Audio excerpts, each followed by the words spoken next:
Hi hello வணக்கம் மகன் serial next எபிசோடுக்கான review பார்க்கலாமாங்க. நம்ம காவேரி விஜயும் பசுபதி கிட்ட பேசிட்டு இருக்காங்க. அந்த நேரம் பார்த்து நம்ம தாத்தா இருந்துட்டு அவங்க கிட்டலாம் பேசாதீங்க, நீங்கள் உங்கள் டைமை எதுக்கு வேஸ்ட் பண்ணுறீங்க, நீங்கள் போய் ஜாலியாக இருங்கன்னு சொல்லிட்டு அனுப்பி வைக்கிறாரு. சரிங்க தாத்தா நாங்கள் போகிறோம் அப்படின்னு சொல்லிட்டு போகிறாங்க. அதுக்கப்புறம் நம்ம காவேரி இருந்துட்டு விஜய் கை கோர்த்துட்டு போகிறாங்க. அந்த நேரம் பார்த்து நம்ம ராகினியும் வெண்ணிலாவும் ஆட்டோவில் வந்துட்டு இருக்காங்க. ஆட்டோவில் வந்து இறங்கினதுமே நம்ம விஜய் காவேரியை பார்த்து ரொம்பவே ஷாக் ஆகி நிற்கிறாங்க ரெண்டு பேருமே. நம்ம வெண்ணிலா இருந்துட்டு என்னாச்சு மாமா அப்படின்னு சொல்லிட்டு கத்திட்டே வராங்க. அதுக்கப்புறம் நம்ம ராகினி இருந்துட்டு என்னாச்சுப்பா அப்படின்னு சொல்லிட்டு அவங்க அப்பா கிட்ட போயிடுறாங்க. அதுக்கப்புறம் நம்ம வெண்ணிலா இருந்துட்டு என்ன விஜய் இவ கூடலாம் நின்றுட்டு இருக்க அப்படின்ற மாதிரி கேட்குறாங்க.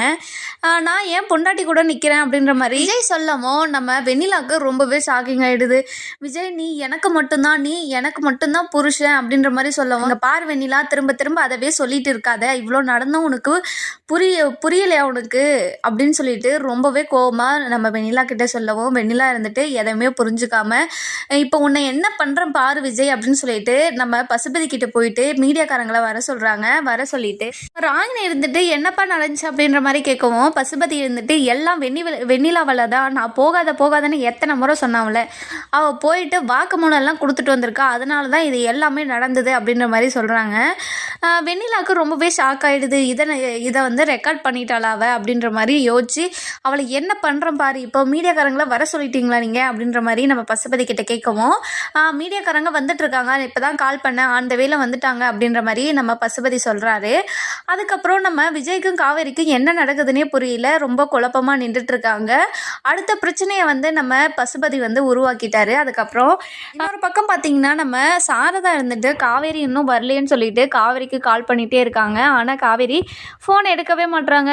நம்ம சாரதா ரொம்பவே பயந்துட்டு நம்ம குமரன் தம்பிக்கிட்ட, இங்கே பாருங்க தம்பி, நம்ம போயிட்டு நம்ம காவேரியை கூட்டிகிட்டு வந்துடலாம் வாங்க, என்ன பிரச்சனைன்னு தெரியல, மீடியாக்காரங்க இது என் பொண்ணை கஷ்டப்படுத்த போகிறாங்க அப்படின்னு சொல்லிட்டு ரொம்பவே பதட்டமாக வாங்க தம்பி போகலாம் அப்படின்ற மாதிரி சொல்லவும், நம்ம கங்கா இருந்துட்டு அம்மா அவளுக்கு வேலை இருக்குமா, நான் ஃபோன் பண்ணி கேட்டேன், எனக்கு வேலை இருக்குக்கா, நான் முடிச்சுட்டு வந்துடுறேன், எனக்கு எந்த ப்ராப்ளமும் இல்லை அப்படின்ற மாதிரி சொன்னா அப்படின்ற மாதிரி நம்ம சாரதா கிட்ட சொல்லவும், இல்லடி எனக்கு மனசு கேட்கவே இல்லை, என்னமோ பிரச்சனையில் மாட்டிட்டு இருக்கா அப்படின்ற மாதிரி தான் எனக்கு தோணுது அப்படின்ற மாதிரி நம்ம சாரதா சொல்லிகிட்டே இருக்காங்க.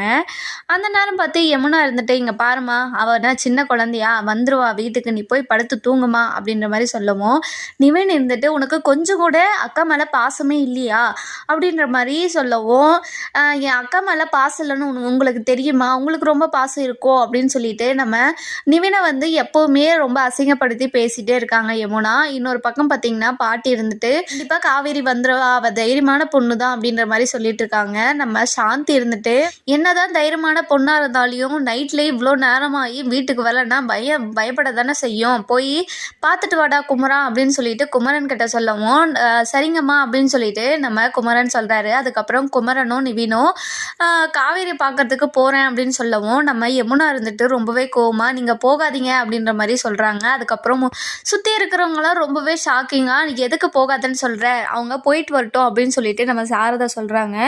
இன்னொரு பக்கம் பார்த்தீங்கன்னா நம்ம வெண்ணிலா இருந்துட்டு மீடியாக்காரங்க வருவாங்கன்னு வெயிட் பண்ணிட்டு இருக்காங்க. நம்ம காவேரியும் விஜயும் இவன் என்ன பண்ணுறதுக்கு காத்துட்ருக்கான்னு தெரியலையே அப்படின்னு சொல்லிட்டு குழப்பத்திலே இருக்காங்க. நம்ம தாத்தா இருந்துட்டு விஜய் கிட்ட போயிட்டு, என்னடா விஜய் இவ ரொம்ப நல்ல பொண்ணுன்னு சொன்னியேடா, இப்போ பாருடா என்னென்னலாம் பண்ணுறான்னு அப்படின்னு சொல்லிட்டு சொல்லவும், அப்படியே தாத்தா நான் இவகிட்ட இருந்து தப்பிச்சிட்டேன் அப்படின்ற மாதிரி அவர் நினச்சிட்டு இருக்காரு. இன்னொரு பக்கம் பார்த்தீங்கன்னா மீடியாக்காரங்க வந்துட்டுருக்காங்க. வந்ததை பார்த்ததுமே வெண்ணிலா இருந்துட்டு அவங்க நாடகத்தை ஸ்டார்ட் பண்ணிடுறாங்க. அதுக்கப்புறம் மீடியாக்காரங்க வந்துடுறாங்க. மேம் எதுக்காக வர சொன்னீங்க அப்படின்ற மாதிரி சொல்லவும், என்ன விஜய் தாலி கட்டிட்டு இப்போ அந்த பொண்ணை வந்து கூட்டிகிட்டு போகிறான் அப்படின்னு சொன்னதுமே மீடியாக்காரங்களுக்கு ரொம்பவே ஷாக்கிங் ஆகிடுது. என்ன உங்களுக்கு தாலி கட்டிட்டு அந்த பொண்ணை கொடுக்க போகிறாங்களா அப்படின்னு சொல்லிட்டு நம்ம விஜய் கிட்டே எல்லாமே போயிடுறாங்க. இங்கே பாருங்கள் விஜய், அந்த பொண்ணுக்கு தாலி கட்டிட்டு நீங்கள் ஏன் இந்த பொண்ணு கூட போகிறீங்க அப்படின்ற மாதிரி கேட்கவும், நான் அந்த பொண்ணுக்கு தாலியே கட்டலையே அப்படின்னு சொல்லிட்டு நம்ம விஜய் எவ்வளவோ சொல்லி பார்க்குறாரு. ஆனால் மீடியாக்காரங்க அதை கேட்குற மாதிரியே இல்லை.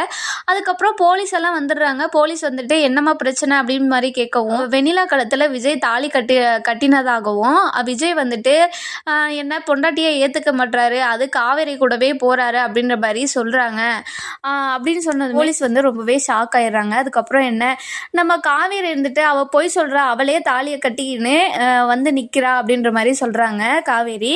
அதை மீடியாக்காரங்க எதுவுமே நம்ப மாட்டுறாங்க. நீ தான் அந்த விஜயை வந்து எதையோ சொல்லி ஏமாற்றி கூட்டிகிட்டு போகிற, நீ காசுக்கு நடிக்கிறது தானே வந்த, அடிச்சு முடிஞ்சிடுச்சுல்ல, அப்புறமும் ஏன் விஜய் கூடயே இருக்கீங்க அப்படின்ற மாதிரி நம்ம மீடியாக்காரங்க காவேரியை ரொம்பவே கேவலப்படுத்தி பேசிகிட்டு இருக்காங்க.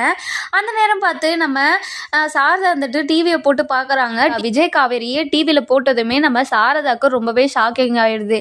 இதுக்கப்புறம் என்ன நடக்கும்னு சொல்லிட்டு நம்ம வர எபிசோடில் பார்க்கலாம். இந்த வீடியோ உங்களுக்கு பிடிச்சிருந்தா லைக் பண்ணுங்கள், சப்ஸ்கிரைப் பண்ணுங்கள், மறக்காமல் பெல் ஐகானை கிளிக் பண்ணிக்கோங்க.